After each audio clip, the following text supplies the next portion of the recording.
Peu importe votre objectif, vous allez souffrir pour l'atteindre. Alors choisissez un but assez grand pour que ça en vaille la peine. Je suis Alex Hormozi, je suis dans les affaires depuis 14 ans et il y a quelques mois, j'ai battu le record du monde du livre de non-fiction le plus vendu de l'histoire et généré plus de 105 millions de dollars de ventes en 72 heures. Et j'ai distillé tout ce que j'ai appris de cette expérience et d'une décennie de création d'entreprises en leçons qui comptent vraiment pour atteindre des objectifs de dingue. Commençons par le numéro 1, les pauvres souffrent. Les riches souffrent. Les célibataires souffrent. Les gens mariés souffrent. Les entrepreneurs souffrent. Les employés souffrent. La souffrance est un coût fixe de la vie. Alors choisissez une vie, un but qui mérite qu'on souffre. Votre entreprise sera pénible quand elle déclinera. Ce sera pénible quand elle stagnera. Ce sera pénible lors de la croissance. Le plus grand avantage que nous ayons en tant qu'entrepreneurs ou humains est de choisir des buts assez significatifs pour traverser les moments difficiles, n'est-ce pas? Viktor Frankl disait qu'un homme qui possède un pourquoi suffisant peut supporter presque n'importe quel comment. L'idée, c'est que le comment, on sait qu'il est fixe, ça va être nul. Ça va être nul. Et la saveur de cette nullité va changer. Parfois, ça se manifestera par de l'incertitude. Ça viendra parce que vous ne savez pas quoi faire, mais vous devez agir de toute façon. Vous savez que vous devez faire quelque chose, mais pas quoi. Et donc vous avez ce coût fixe que vous allez engager pour agir, pour dépenser cet argent, pour faire ce pari. Mais la table de casino a des probabilités qui ne sont pas prédéterminées. Vous ne savez pas si, en misant sur le 32, vous ferez 30 fois la mise. Si vous misez sur le rouge, vous doublez, n'est-ce pas? Vous ne le savez pas. Vous ne le savez pas. Alors, au fond, vous devez juste poser vos jetons sur la table et espérer. Et ce processus constant de faire des paris aux résultats incertains est incroyablement douloureux. C'est presque l'antithèse de ce qui vous permet de survivre. Il faut donc aller contre votre instinct humain de survie pour réussir en affaires. Parce que si vous aviez cet instinct, naturellement, vous diriez « Oh, c'est bête, je vais juste les manger ». Et puis vous les mangez. C'est aléatoire, et puis vous mourrez. Et alors vos gènes ne se propageraient pas. Donc les gènes qu'on a sont littéralement faits pour survivre, pas pour bâtir de grandes entreprises, car tout le processus est horrible. Cela rejoint directement ce que j'ai dit au début, à savoir que quel que soit votre but, vous souffrirez pour l'atteindre, n'est-ce pas? Alors choisissez-en un assez grand pour que la souffrance en vaille la peine. L'autre aspect de cette douleur, le premier, c'est l'incertitude. Une autre partie de la douleur vient des autres, n'est-ce pas? Si vous ne faites rien ou si vous faites n'importe quoi, les gens vous critiqueront quoi qu'il arrive. Pensez-y. Si vous faites « il ne fait rien », on vous critiquera. Quoi que vous fassiez, on dira « c'est stupide ». Les gens vous critiqueront. L'idée est donc de faire des choses pour lesquelles il vaut la peine d'être critiqué. Et pour moi, poursuivre mes propres objectifs mérite d'être critiqué. Si vous croyez vouloir faire cette différence, ce changement, aidez les gens d'une manière spécifique. Je crois qu'Alex Baker a dit ça, et j'adore ça. Il dit qu'il faut accepter d'être gênant. Quand on débute, on est forcément nul et on se tape l'affiche. Plus tard, vous repenserez à vous et vous aurez honte. Pensez à quand vous étiez tout petit. Pensez à quel point vous étiez gênant pour vos parents quand vous étiez enfant et que vous appreniez à être humain. Ça ne veut pas dire qu'être humain et vivre ne vaut pas le coup. C'est juste qu'il faut passer par cette phase. Première chose importante, le coût de la souffrance est fixe.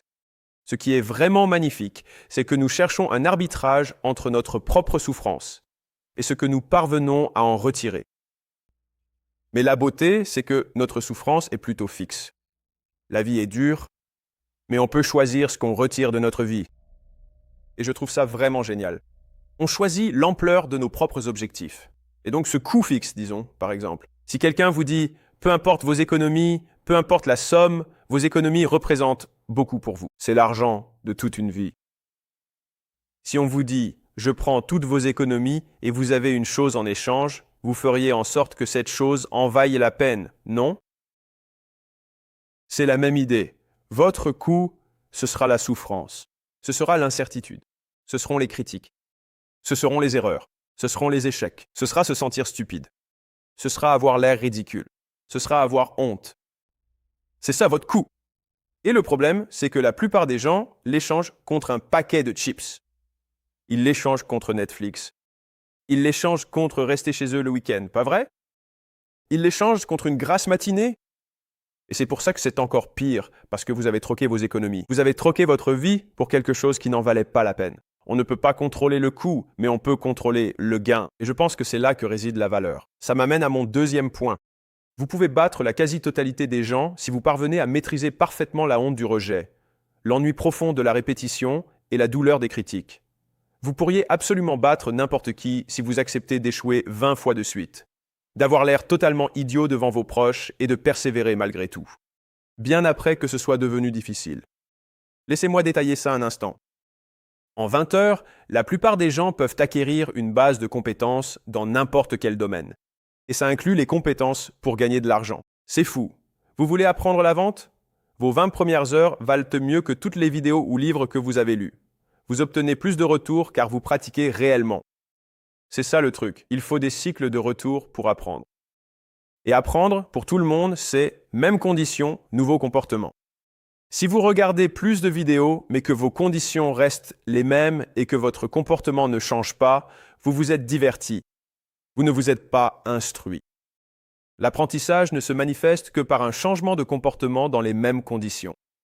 Donc si vous consommez du contenu, vous devez agir pour qu'il y ait un apprentissage. Je dis ça parce qu'en tant qu'ancien entrepreneur en herbe, qui aimait se flatter l'oreille avec des livres de développement personnel, j'ai réalisé un jour, j'avais 21 ou 22 ans, que j'avais lu 14 livres de ce genre en un trimestre. Et je me disais, je vais lire un livre par semaine, tout ce délire, pas vrai? Et j'ai réalisé qu'après 14 livres, j'avais le même job, dans la même ville, et que rien n'avait changé dans ma vie. Alors je me suis dit, bon, quel a été le résultat de ces lectures? À quoi ça a servi de les lire?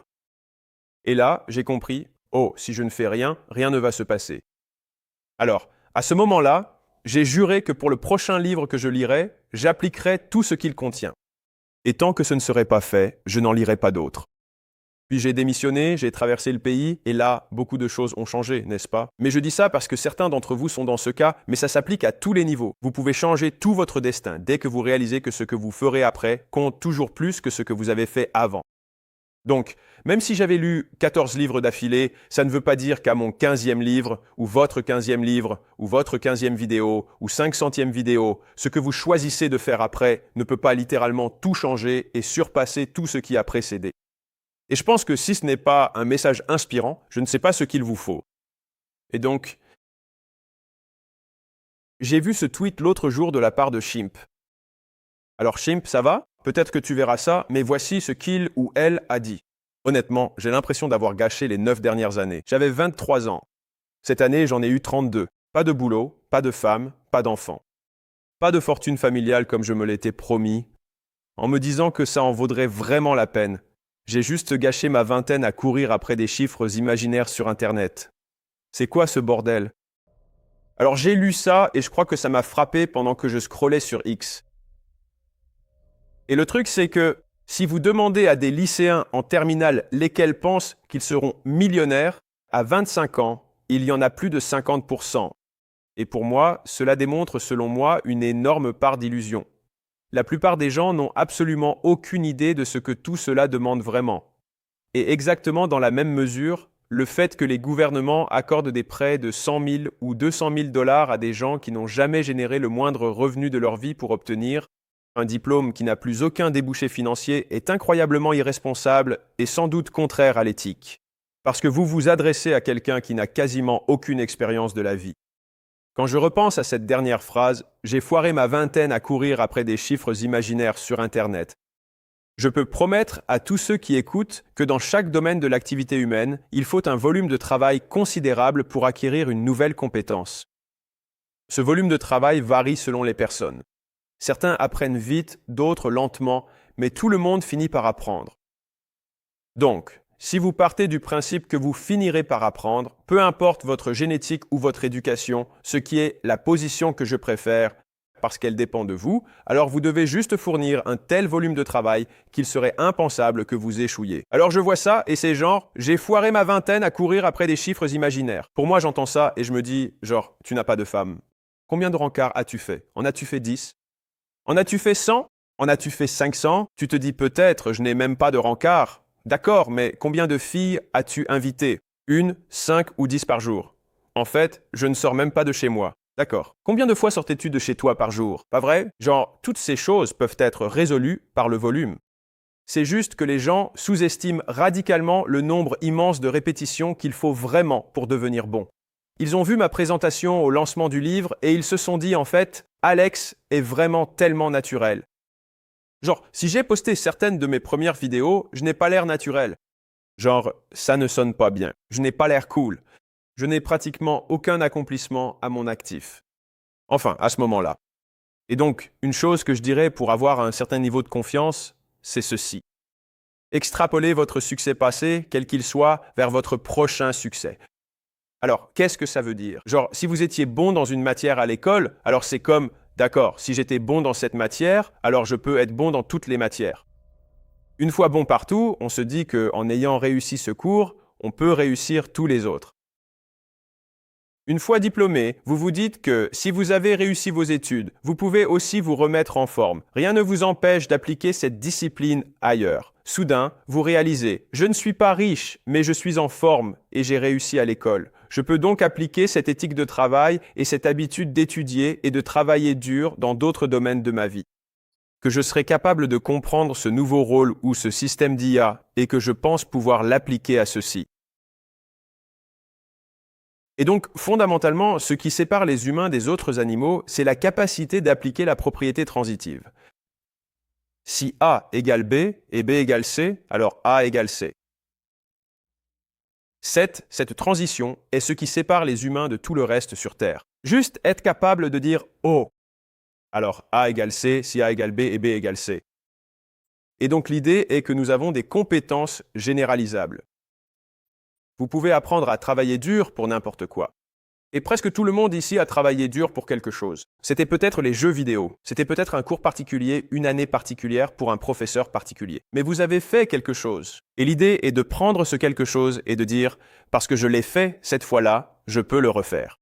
Et d'être capable de l'appliquer de manière cohérente. Et puis ce qui se passe, c'est que vous créez cette boule de neige, jusqu'à avoir ce sentiment d'entrer dans une pièce et de vous dire « je suis inévitable ». Pas forcément du premier coup, mais je vais l'avoir, parce que soit je mourrai, soit je trouve la solution. Et il me reste encore beaucoup de vie à vivre. Alors, si vous avez moins de 30 ans et que vous n'avez aucune responsabilité, je recommande de travailler autant d'heures par semaine qu'il est humainement possible. Parce que vous ne pourrez plus jamais travailler aussi dur. Et les effets cumulés de quelques années de travail acharné comme celui-ci peuvent vous assurer un avenir pour des décennies. Et c'est ce que les gens oublient, je pense. C'est comme si on avait ce crescendo, on a ce début de l'écart de compétences. Pourquoi ne pas vouloir y mettre tout ce qu'on peut? Maintenant, écoutez, je veux être très clair. Si vous vous dites « j'aime ma vie telle qu'elle est », alors vous avez gagné. C'est génial. Genre, alléluia. Je suis de votre côté. Vous avez gagné. Partagez votre savoir. Mais pour ceux qui sont insatisfaits, si vous n'avez pas ces responsabilités, si vous dites « j'ai 3 enfants », alors faites des compromis, vous avez des choix à faire. Mais si vous n'avez pas ces responsabilités, que vous avez le temps et l'énergie, mais que votre situation ne vous satisfait pas, ou que vous voulez que votre entreprise et votre carrière soient meilleures, pourquoi ne pas donner tout ce temps et cette énergie? Parce que c'est maintenant que vous les avez. Vous n'aurez jamais moins de responsabilités qu'aujourd'hui. Et je pense qu'il vaut mieux creuser le puits avant d'avoir soif. Parce que devoir le faire plus tard, sans dire que c'est impossible, c'est juste plus dur. Certains d'entre vous y sont. J'ai une femme, des enfants, et je lance mon truc. C'est fou. Ce sera plus difficile pour vous. Voici le côté positif. Vous avez plus d'expérience. Vous pouvez donc être plus stratégique dans vos efforts. C'est l'avantage. Voyez tout athlète pro, en fin de carrière, il gère mieux son énergie. Ils font les bons choix, frappent au bon moment. Leur technique est meilleure, mais la puissance brute s'efface. Ils perdent la force, la rapidité ou la souplesse de leur jeunesse. C'est ce qui prolonge les carrières, car jeunes, on manque d'expérience. On n'a pas la technique, on n'a pas tout ça, mais on a tout le reste. Et c'est ce qui permet de durer. Et ça change la façon dont les gens se battent, dont ils font tout. Chaque situation a donc ses avantages et ses inconvénients. Je vais ajouter un dernier point avant de passer au suivant, c'est celui-ci. Chaque position sur l'échiquier a un avantage. Pas vrai? Si vous n'avez rien à perdre, alors vous n'avez vraiment rien à perdre. Si vous dites « je n'ai rien », ça veut dire que vous n'avez rien à perdre. Je ne sais pas comment le dire autrement. Et voyez l'idée que vous êtes dans une position où vous pouvez littéralement prendre des tickets de loterie illimitée de la vie, ce qui signifie que vous essayez encore et encore parce que le risque est nul. Vous n'avez rien à perdre. Par conséquent, nous pouvons dire que la peur provient du fait d'avoir quelque chose à perdre. Alors, pour être totalement sans peur, il est essentiel de prendre pleinement conscience que absolument rien dans ce monde matériel ne nous appartenait au départ. On ne fait que passer. Même si vous accumulez tous les biens que vous voulez, vous rendez vos jetons à la fin de la partie de toute façon. C'est juste le jeu.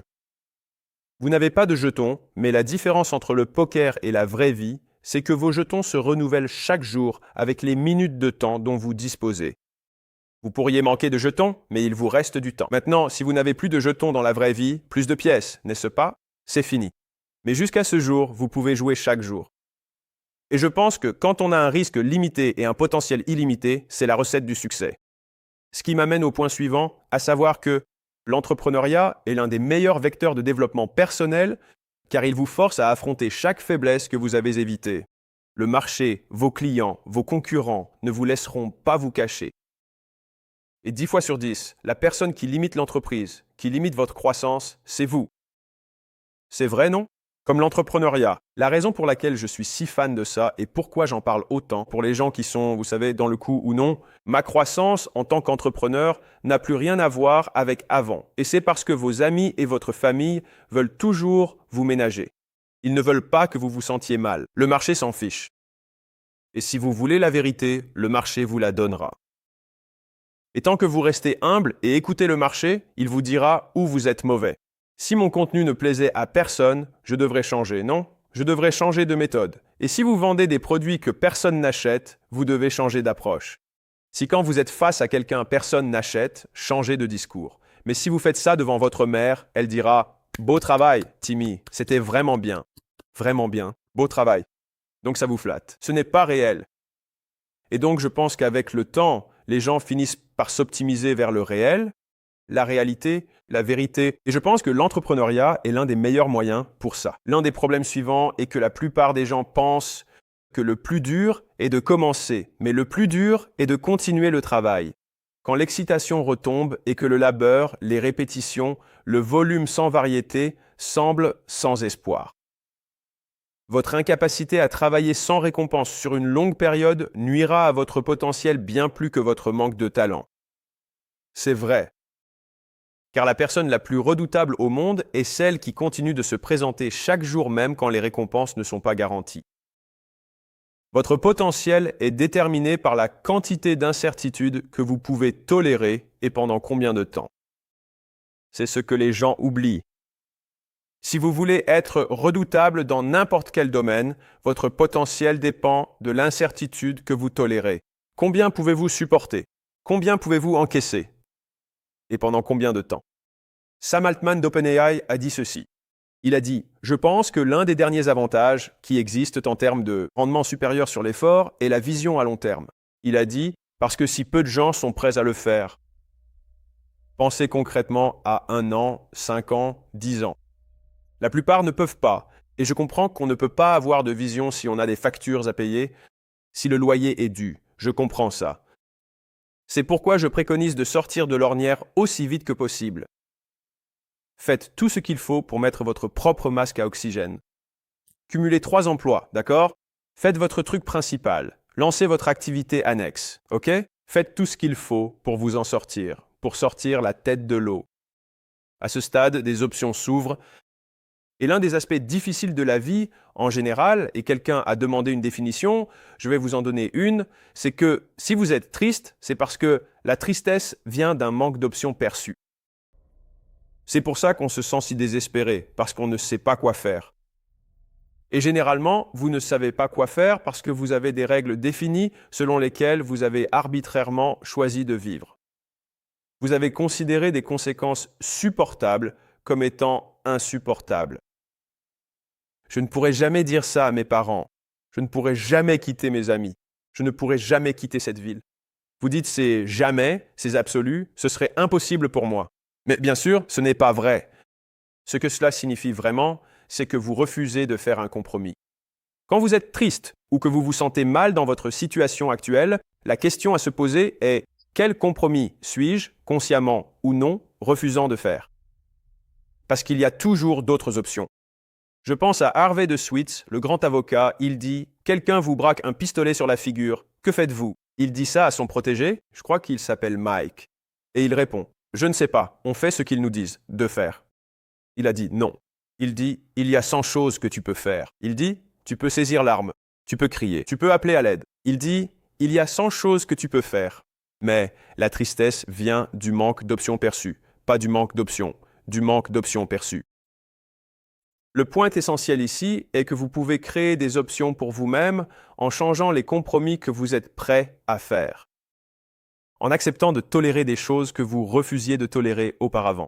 J'essaie de partager les choses qui m'ont aidé, et je reçois beaucoup de messages quand j'en parle, mais je vois aussi que le sentiment de victimisation explose dès que j'aborde ce genre de sujet. Je dis cela en tant que personne dont la famille a lutté contre des problèmes de santé mentale.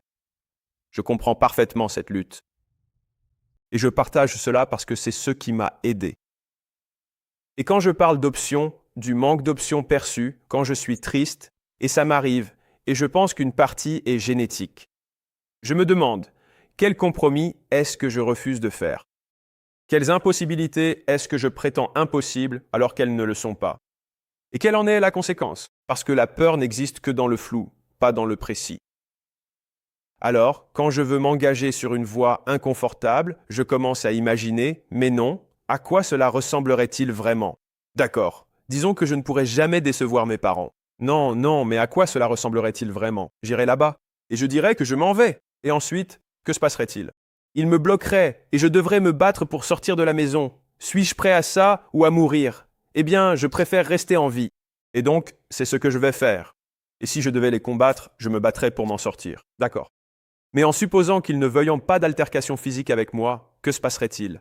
Eh bien, ils ne me parleraient probablement pas. D'accord, il y a eu des moments dans ma vie où c'était une bonne chose, donc ce n'est peut-être pas si mal. Quoi d'autre pourrait arriver? Tu ne pourrais pas rentrer à la maison pour les vacances? Ce n'est pas si mal non plus. Je peux faire un Friendsgiving au lieu d'un Thanksgiving, ou fêter Noël ailleurs. C'est pas grave. D'accord. On se dit, d'accord, donc le prix de mes rêves, c'est de ne pas recevoir de SMS de mes parents et de ne pas pouvoir manger certains plats à des jours précis de l'année. C'est ce que je ne suis pas prêt à subir. C'est ce que je ne suis pas prêt à échanger, cette expérience terrible. Et je pense que quand on définit ces choses précisément, tout d'un coup, ces peurs que nous avons autour des décisions, des actions que nous savons devoir prendre, mais que nous ne prenons pas, commencent soudainement à s'évanouir. Et je pense que c'est là que les chaînes que nous nous imposons se brisent. Les gens sous-estiment l'effort qu'il faut pour s'en tenir à une seule chose plutôt que de sauter sur la prochaine opportunité brillante tous les 6 mois. Le prix à payer pour vouloir être bon en tout, c'est d'être bon en rien. Cela se produit à tous les stades de l'entreprise. Être bon en tout par rapport à ne l'être en rien se joue, pour un dirigeant, sur le nombre de services ou de produits fournis. On multiplie alors les références, car on veut répondre à chaque demande spécifique. En fait, si vous donnez aux clients tout ce qu'ils demandent, ils se perdront. Nul ne veut d'un objet qui fait tout. Cela ne fonctionne pas du tout, n'est-ce pas? Ici, la simplicité, le design, l'élégance et la suppression des frictions comptent. Ce sont des stratégies et des décisions. Car décider vient du latin decidere, soit tranché. Quel chemin supprime-t-on en décidant? Et quand les gens ont peur de prendre des décisions, ils disent oui à tout parce qu'ils ont tellement peur de dire non. Et donc l'effort qu'il faut pour capitaliser, c'est la durée pendant laquelle vous devez dire non à tout le reste. Ce sont les chemins non empruntés, l'opportunité que vous croyez dans votre esprit, de manière imaginaire, être en train de rater, c'est le prix à payer pour devenir bon dans une seule chose. Et la plupart des gens ne peuvent pas réussir dans ce qu'ils entreprennent si on n'y consacre que 6 mois, 100 jours. C'est moins de 6 mois. Mais en ne faisant qu'une seule chose pendant ce temps, vous seriez étonné de ce qui peut arriver. Une entreprise bat eCombinator en rendement. Elle s'appelle HF0 et a triplé leurs résultats. Voici leur modèle opérationnel. D'abord, beaucoup de fondateurs postulent, grâce à leur réputation. Ils promettent que l'entreprise moyenne voit 70% de ces sociétés atteindre 2 millions de revenus annuels récurrents en 12 semaines. C'est assez fou, non? Un taux de réussite si élevé, alors comment sont-ils capables de faire ça? C'est ce qu'ils ont mis en place. Ils ont organisé l'isolement de quelqu'un dans un trou sans que rien ne le dérange. C'est donc une résidence. Les gens viennent en avion, les fondateurs viennent, ils vont dans ces pièces sans fenêtre au sous-sol et ils s'occupent de littéralement tout ce que le fondateur possède et ils éliminent toute distraction.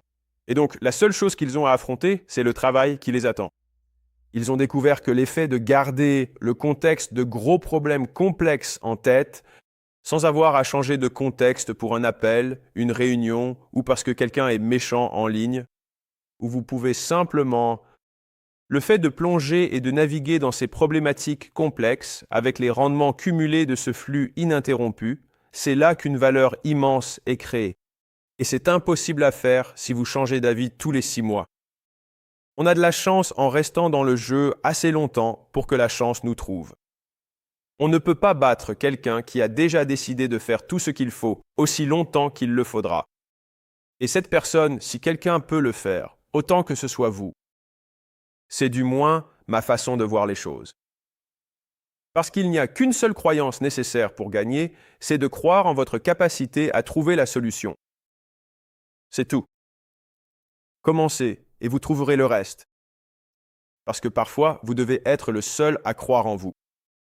Et nous sommes récompensés en tant qu'entrepreneurs et humains pour avoir cru en nous plus que les autres. C'est genre le cadeau que nous recevons. Et c'est pourquoi les entrepreneurs gagnent beaucoup plus que les autres. Et pas tous les entrepreneurs. En fait, la grande majorité des entrepreneurs gagnent moins. Mais une petite poignée de certains entrepreneurs gagnent nettement plus. C'est parce qu'ils ont su suivre ce parcours extrêmement atypique et singulier bien longtemps après qu'il soit devenu raisonnable d'arrêter. On dit non à des opportunités qui n'étaient ni qu'imaginaires et ont accepté de faire des compromis difficiles que d'autres refusaient catégoriquement. Et donc, absolument tout ce que nous désirons obtenir dans la vie n'est finalement qu'à quelques compromis de là où nous en sommes aujourd'hui. C'est juste que ces compromis sont tellement ancrés dans nos croyances que nous ne les voyons même plus comme des options possibles. L'une de mes citations préférées vient d'Orson Scott Card. C'est l'auteur de la stratégie Ender. C'est mon adaptation. Je paraphrase. Nous remettons tout en question sauf nos vraies croyances, celles qu'on ne pense jamais à questionner. Si la tristesse est un manque d'options perçues, c'est que nous avons des croyances qui sont si profondément ancrées en nous que nous n'avons même pas conscience de croire à ces choses si fort, car elles font tellement partie de notre réalité qu'on ne peut pas voir la réalité sans elles. C'est pourquoi j'ai passé autant de temps à définir précisément les termes et les mots, pour essayer de voir la réalité avec plus de clarté. Et je pense que si quelqu'un finit par obtenir systématiquement ce qu'il veut, c'est qu'il sait faire de bien meilleurs compromis ou paris que vous. Il est donc toujours utile d'apprendre de ceux qui obtiennent ce qu'ils veulent, car on peut s'inspirer de leur comportement et surtout de l'importance qu'ils accordent aux décisions pour prédire les résultats, car mieux vous y parvenez, plus vous obtenez ce que vous voulez. Et si vous n'avez pas ce que vous voulez, c'est là le manque de compétence. C'est que vous ne voyez pas la réalité telle qu'elle est. Vous voyez la réalité comme vous voudriez qu'elle soit, ce qui n'est pas la réalité. C'est de la distorsion. C'est mon humble avis sur certaines des difficultés pour arriver là où on veut. J'espère que cela aura été utile à au moins une personne.